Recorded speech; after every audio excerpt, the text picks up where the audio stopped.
Hello guys, welcome to my channel. Today I'm going to be reading a book called Charlie and the Chocolate Factory by Roald Dahl, illustrated by Quentin Blake. I'm going to be reading one chapter daily. This book has 30 chapters. Introducing Charlie Bucket, Mr Willy Wonka, Augustus Gloop, Mike TV, Veruca Salt, Violet Beauregarde, the Oompa Loompas.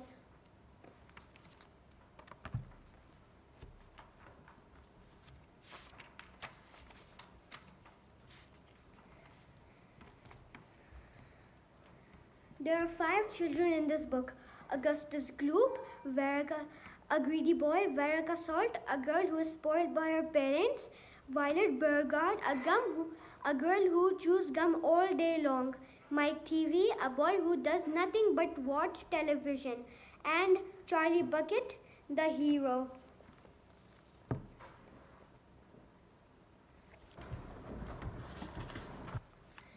Chapter 1. Here comes Charlie. These two very old people are the father and mother of Mr. Bucket. Their names are Grandpa Joe and Grandma Josephine.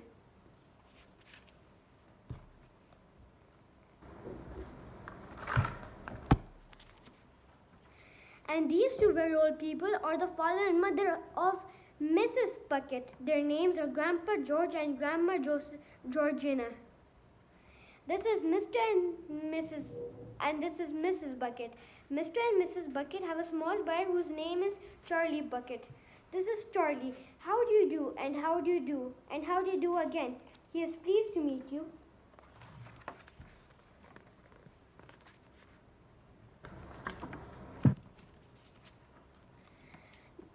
The whole of this family, the 6 grown-ups, count them, and little Charlie Bucket lived together in the small wooden house on the edge of a great town.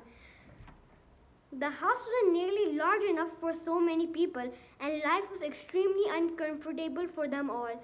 There were only 2 rooms in the place altogether, and there was only one bed. The bed was given to the 4 old grandparents because they were so old and tired. They were so tired they never got out of it. Grandpa Joe and Grandma Josephine on this side, Grandpa George and Grandma Georgina on this side.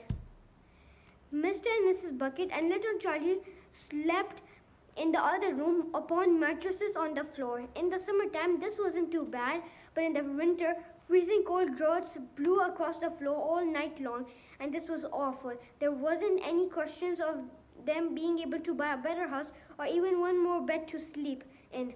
They were far too poor for that. Mr. Bucket was the only person in the family with a job. He worked in a toothpaste factory where he sat all day long at a bench and screwed little caps on top of the tubes of toothpaste after the tubes had been filled. But a toothpaste cap screwer is never paid with very much money, and poor Mr. Bucket, however hard he worked and however fast he screwed on the caps, he never was able to make enough to buy 1/2 of things that so large a family needed. There wasn't even enough money to buy proper food for them all. The only meals they could afford were bread and margarine for breakfast, boiled potatoes, cabbage for lunch, and soup for supper.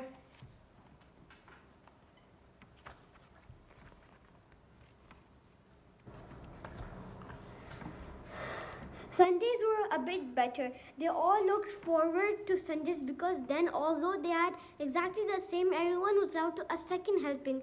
The Buckets, of course, didn't starve, but every one of them, the 2 old grandfathers and 2 old grandmothers, Charlie's father, Charlie's mother, and especially little Charlie himself, went about from morning till night with a horrible empty feeling in their tummies.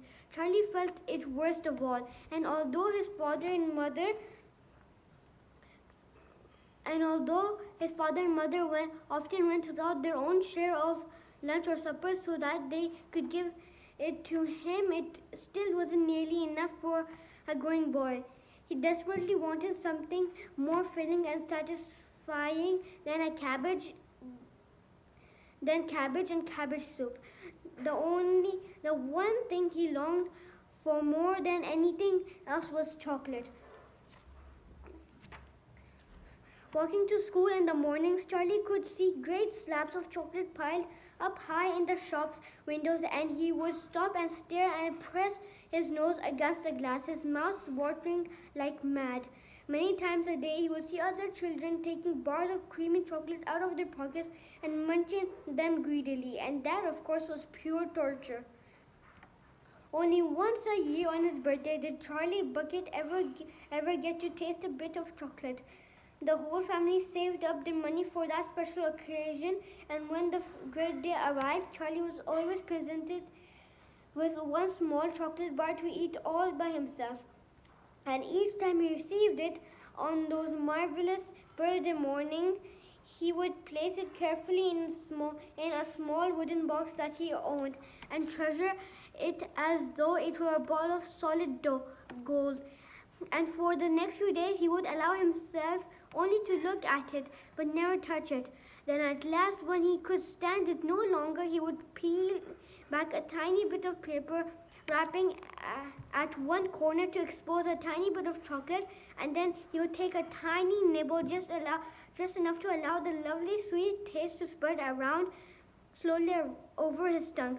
The next day he would take another tiny nibble, and so on and so on.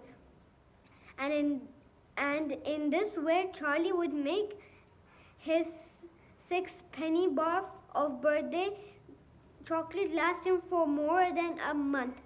But I haven't yet told you about the one awful thing that tortured little Charlie, the lover of chocolate more than anything else.